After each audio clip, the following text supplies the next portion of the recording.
The desert wind howled like a lost soul through the canyon. Cowboy Luke Tanner rode hard beneath the sinking sun, dust kicking up from his horse's hooves. He had been chasing 3 outlaws for days, the same men who had burned down a trader's wagon and taken something precious with them. An Apache girl, no older than 20, bound and terrified.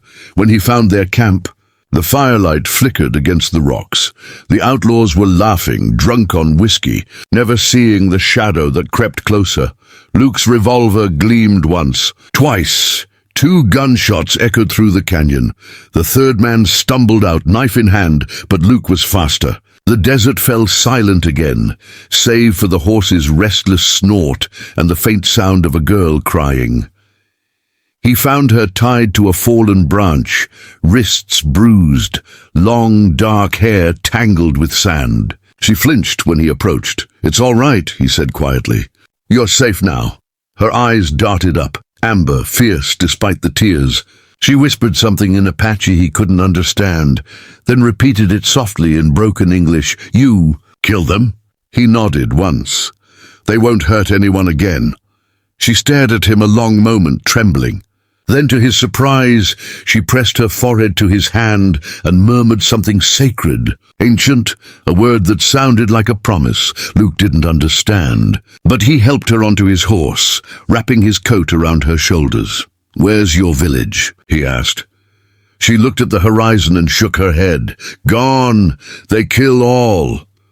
Luke's chest tightened. He'd seen too much death out here, but this was worse. He guided the horse toward his ranch, the night settling around them like a blanket. Hours later, under the starlit sky, they reached his small cabin. He lit the lantern, the glow chasing away the darkness. She stood near the doorway, barefoot, silent. Luke turned to her. "You can rest here tonight. You'll be safe." But she didn't move. Her gaze stayed on him, unreadable, deep as the desert night. Then she said something that froze him in place. "You saved my life. Now are you my husband?" Luke blinked. "You're what?" She took a step forward, voice firm though her hands still shook. "In my tribe. If man kills for woman, he belonged to her. She belonged to him. Sacred law." Luke stared, lost for words. He wanted to explain that wasn't how things worked, not out here, not in his world. But something in her eyes stopped him. There was no fear, only faith, the kind born from old traditions and unbreakable spirit. He exhaled slowly. "Listen, miss, I just did what any decent man would have done. You don't owe me anything." But she shook her head, fierce and certain. "I not owe. Spirit choose. You killed to save me. Now we won." Luke didn't know what to say. The firelight flickered across her face, and for the first time he saw not just the frightened girl from the canyon, but a woman who had lost everything, standing on the edge of a new fate. The silence stretched between them, heavy with the sound of wind outside and the crackle of burning wood. Finally, Luke said quietly, "All right, you can stay as long as you need." But she smiled, a small, mysterious smile. "I stay forever." And as the desert night deepened, Luke Tanner began to realize he hadn't just saved her life. He'd stepped into a bond older than the West itself. The morning light spilled over the hills, warm and gold, touching everything with calm. Luke Tanner stood outside his cabin, sipping coffee as the sun climbed higher. Behind him, through the open window, the Apache girl was humming softly. A low, beautiful sound that drifted through the cool air like a prayer. Her name was Ayana. He had learned it at dawn, when she'd woken from her first peaceful sleep in days. She'd thanked him quietly, helped herself to fetch water, and then insisted on tending to the fire before he could even stop her. For someone who had survived such horror, she carried herself with quiet pride. Luke couldn't help watching her, the way she moved. The way her eyes never lingered too long, as if always searching the horizon for danger. When he finally said, "You can stay here till you're ready to move on," Ayana turned, her expression unreadable. "Move on," she repeated. "Where I go now. My people gone. I have no place, except here." Her voice softened. With you. Luke sighed. He wanted to argue, to say he wasn't the kind of man to settle down, that he wasn't ready for anything resembling a wife, but she stood there so calm, so certain, that the words never came. He looked away. I'm just a ranch hand with a few cattle and a roof that leaks, he said. You deserve better than that. Ayana smiled faintly. Better is not always safer. You saved me. You fight for me. Spirit see. That enough. Before Luke could reply, the distant thunder of hooves echoed through the valley. He stiffened, setting his cup down. Ayana's face went pale. They come, she whispered. Luke's hand went to his revolver. Who? Warriors, she said, her eyes scanning the ridge. My tribe's men. They find me. They think I betray them. Or worse. Dust rose in the distance. 3 riders painted with streaks of red and black. Luke cursed under his breath. Get inside, he ordered, but Ayana stood her ground. If I hide, they kill you. They must see I'm safe.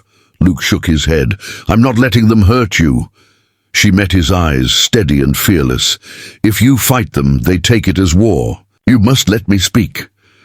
The riders stopped just outside the fence, dismounting with the grace of hunters. The tallest one, likely their leader, called out in a rough English accent, White man! You have our woman. Luke took a step forward. She ain't your property. The warrior's eyes narrowed. She is of our blood. You kill for her. That means you take her without our word. It is law. She is bound to you. But the chief did not approve. Now she must return. Ayana stepped between them, raising her hand. I not prisoner, she said, voice shaking slightly. He saved me. He my husband now. The warriors exchanged low murmurs in Apache. The leader's gaze hardened. Then he must prove himself. Luke frowned. Prove myself? To who? To the tribe, the warrior said coldly. If you wish to keep her, you face the test. Luke's hand tightened around his belt. And if I refuse? Then we take her. The spirits will decide her fate. Ayana turned quickly, gripping his arm. Luke, please, don't fight them with guns. Fight them with honor. Show them your heart. He stared into her eyes, dark, steady, full of fire. For reasons he couldn't name, he nodded. Tell me what I need to do. The warrior pointed toward the canyon trail. Tomorrow, when the sun rises, you meet us there. You prove you can protect what you claim. When they rode away, Ayana looked at him with tears in her eyes. I didn't want this, she whispered.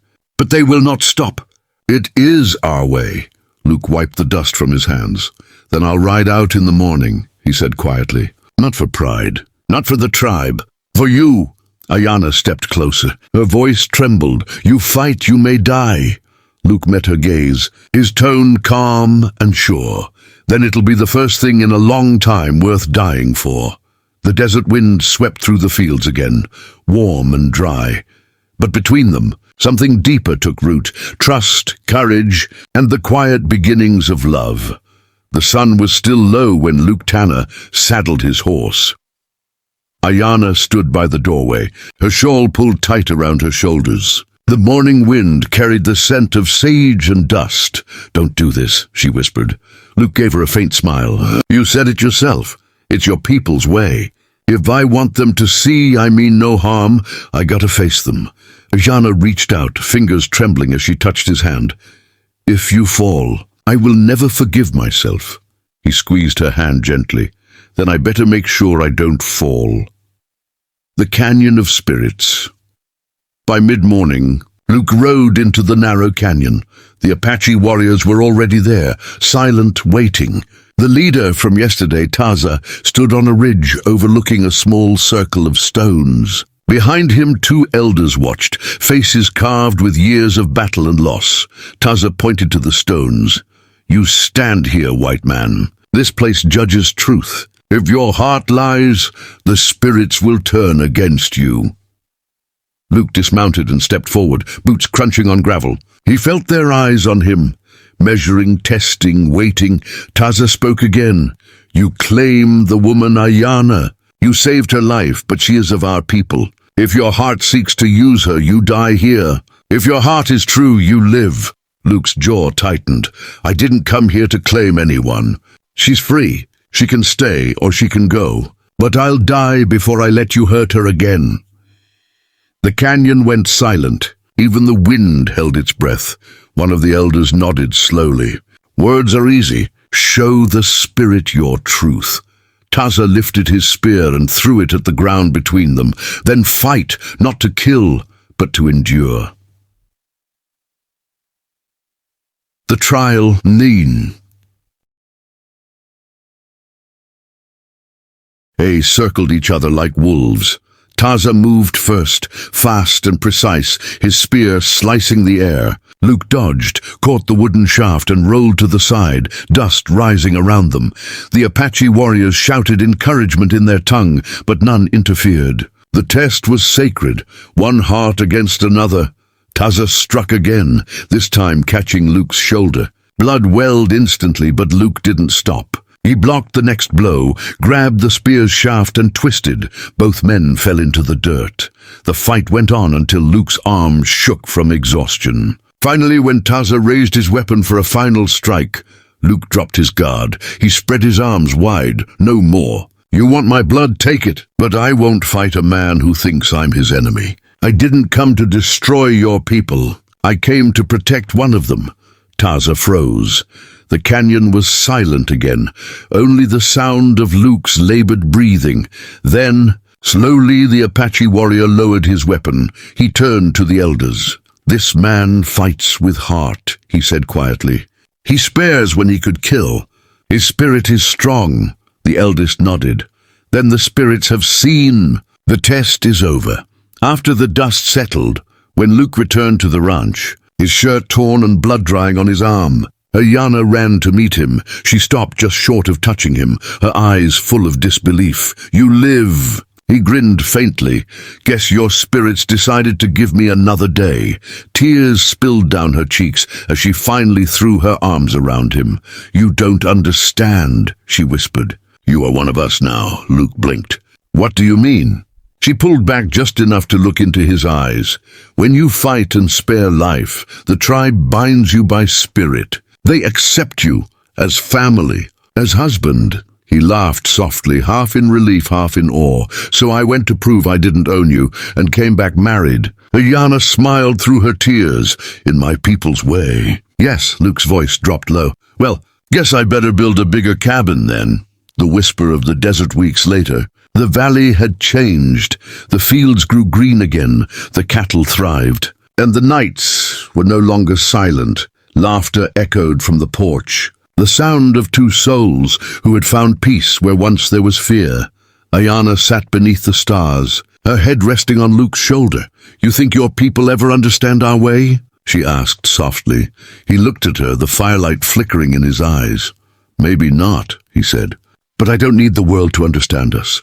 Just you." The desert wind carried her quiet answer. "Then you already have everything."